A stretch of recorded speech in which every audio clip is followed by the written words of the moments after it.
Setelah mendengar jawaban Icak seperti itu, warga tadi pun langsung bilang gitu loh, "Astaga bu, anak ibu tadi bertemu dengan orang Saranjana. Untung anak ibu tadi nggak mau makan makanan di sana.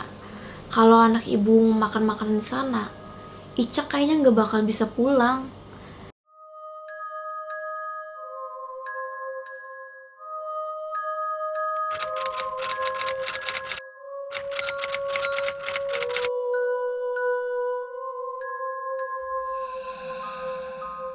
Halo semuanya, selamat malam. Malam ini aku akan menceritakan sebuah kisah ke kalian tentang pengalaman horor di kota gaib Saranjana. Cerita ini dialami seorang perempuan, sebut saja namanya Icak. Cerita ini dialami oleh dia saat dia berusia kurang lebih 5 tahun atau ke bawah. Yang jelas pada saat itu dia belum sekolah.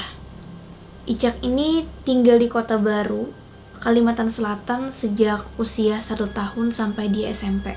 Dan buat teman-teman yang nggak tahu Kota Baru itu di mana, Kota Baru itu adalah kabupaten di Kalimantan Selatan, yang mana daerahnya itu secara pulau secara daratan itu terpisah dengan Pulau Kalimantan yang besar.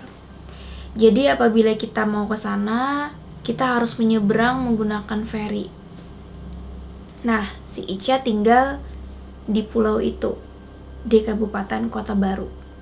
Menurut kepercayaan warga, khususnya di Kalimantan Selatan, tepatnya juga di Kota Baru, di kabupaten ini manusia itu hidup berdampingan dengan makhluk gaib yang disebut sebagai orang Saranjana. Kenapa disebut sebagai orang Saranjana? Karena daerah mereka itu disebut juga sebagai kota gaib Saranjana.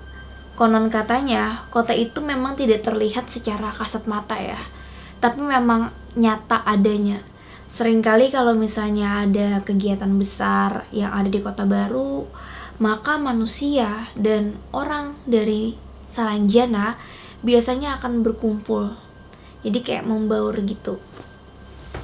Oleh karena itu gak heran orang di sana tuh banyak banget mendengar cerita-cerita, entah itu pengalaman langsung dari orang yang mengalami, atau cerita dari keluarga, atau cerita dari denger tetangga atau warga yang lain bahwa mereka berinteraksi dengan Saranjana.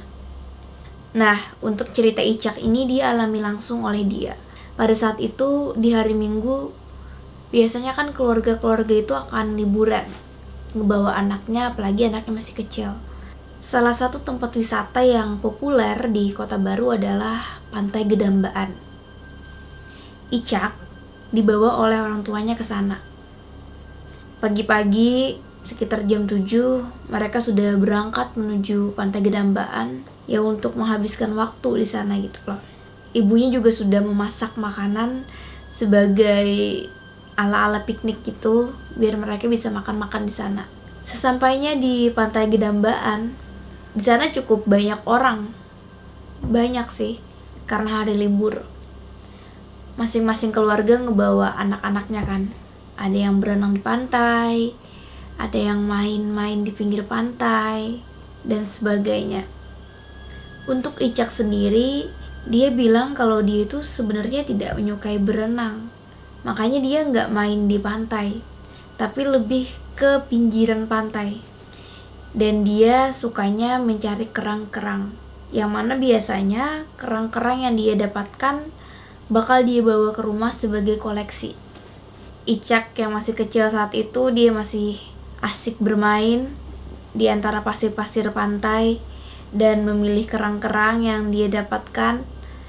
Orang tuanya berpesan, "Icak, jangan jauh-jauh mainnya lah." Ya, orang tuanya bilang jangan jauh-jauh mainnya.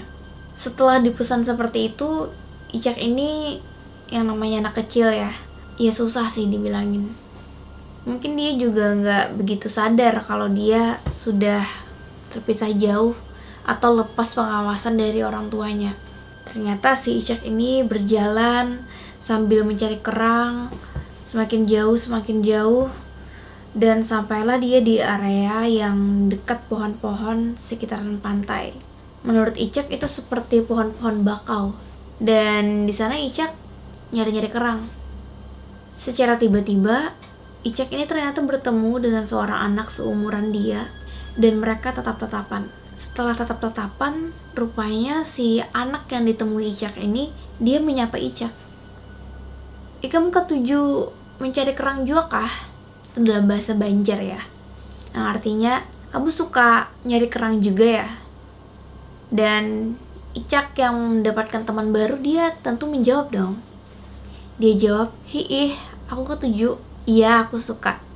Akhirnya setelah percakapan singkat itu, mereka saling bermain bersama, tukar-tukaran kerang, saling memperlihatkan koleksi masing-masing. Dan Icak yang melihat koleksi anak baru itu, dia kayak terkagum-kagum gitu. Icak berpikir, berkata dalam hati, "Wah, kerangnya bagus-bagus bener. Maka banyak juga yang kedua aku lihat." Artinya, wah, kerangnya bagus-bagus banget. Mana koleksinya banyak yang gak pernah aku lihat. Karena penasaran, Icak ini pun bertanya ke anak itu, "Ikam rancak kah kesini? Bagus-bagus bener koleksi kerang ikam." Artinya, "Kamu sering ya kesini? Koleksi kerang kamu bagus-bagus banget." Mendengar pertanyaan seperti itu, dengan antusias si anak ini menjawab, "Hiih, aku rancak kesini. Di rumahku banyak lagi koleksinya. Hendak ke rumahku kah melihat?" Yang dimaksud anak itu adalah, "Iya, aku sering kesini. Di rumahku juga masih banyak sekali koleksinya. Kamu mau ikut nggak melihat koleksi-koleksiku di rumahku?" Dalam kata lain, dia mengajak Icak ke rumahnya.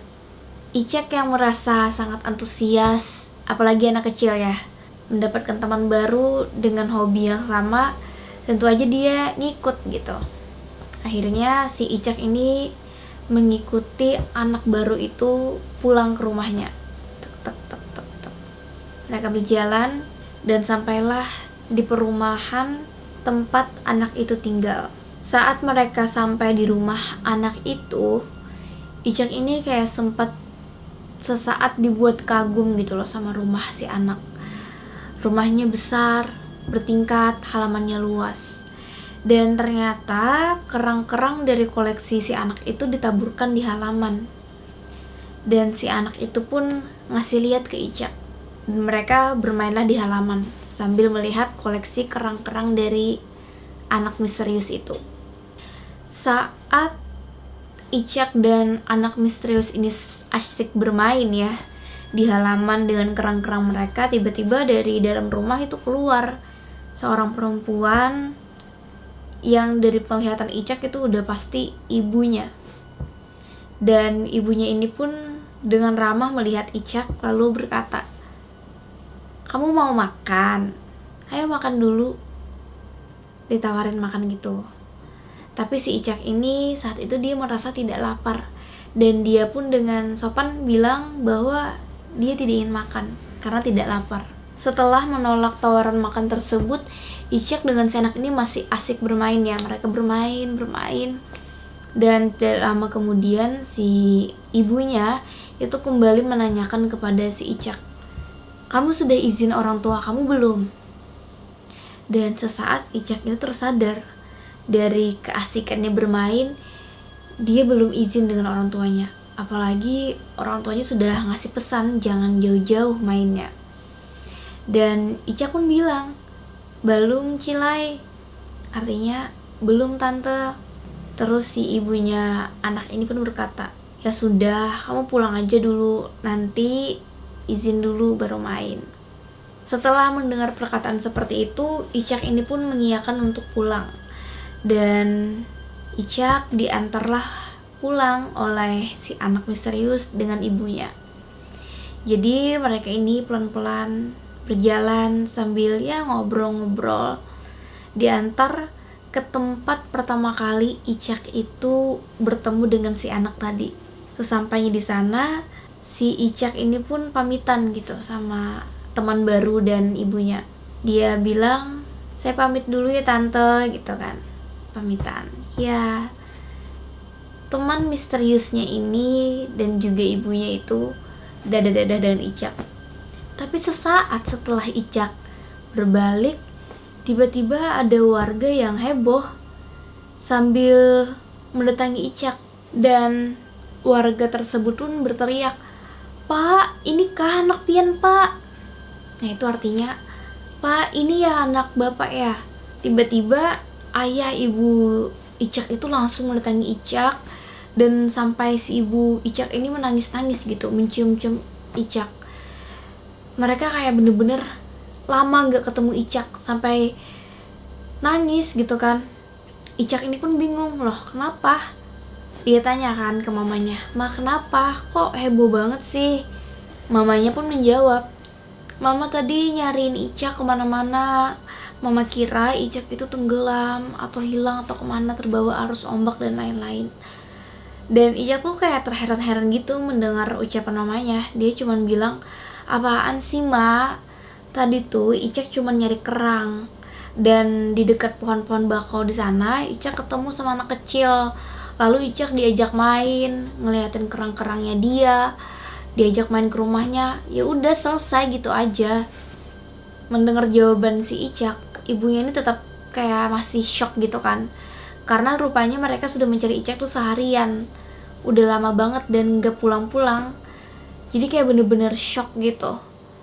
Terus salah satu warga, jadi kayak emang berkumpul gitu, beberapa warga dan orang tuanya Icak.